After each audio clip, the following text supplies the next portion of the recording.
July 25 నుండి August 10 వరకు జిల్లాలోని అన్ని మండల కేంద్రాల్లో పండుగ వాతావరణంలో రేషన్ కార్డుల పంపిణీ కార్యక్రమానికి పటిష్ట కార్యాచరణ ప్రణాళిక రూపొందించాలని మెదక్ జిల్లా కలెక్టర్ రాహుల్ రాజ్ అధికారులను ఆదేశించారు. మంగళవారం జిల్లాలో ఇందిరమ్మ ఇండ్ల నిర్మాణం, భూభారతి, వివిధ రెసిడెన్షియల్ స్కూళ్లలో భోజన మౌలిక వసతుల ఏర్పాటు, వన మహోత్సవంలో మొక్కలు నాటడం, మహాలక్ష్మి పథకం తదితర అంశాలపై కలెక్టర్ సమీక్ష నిర్వహించి అధికారులకు దిశానిర్దేశం చేశారు. ఈ సమావేశంలో అదనపు కలెక్టర్ నగేష్, డిఎఫ్ఓ జోజీ, ఆర్డీఓలు రమాదేవి, మైపాల్ రెడ్డి, ఇతర శాఖల అధికారులు తదితరులు పాల్గొన్నారు.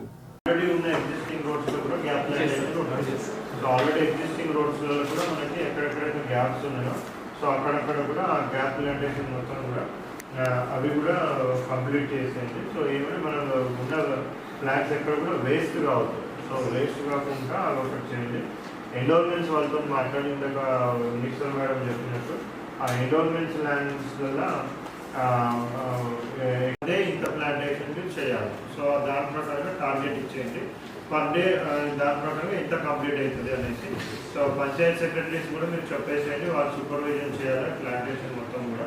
సో వీళ్ళు ఎఫ్ఐఆర్ వాళ్ళు చేస్తారు, బట్ పంచాయత్ సెక్రటరీ సూపర్వైజ్ చేసుకొని వాళ్ళు ఇచ్చిన టార్గెట్లో మొత్తం అంతా కూడా కంప్లీట్ చేసేయాలి. సో ఇప్పుడు ఆల్మోస్ట్ ఇంకా వర్షాలు మనకి ఇంకా ఇంతకంటే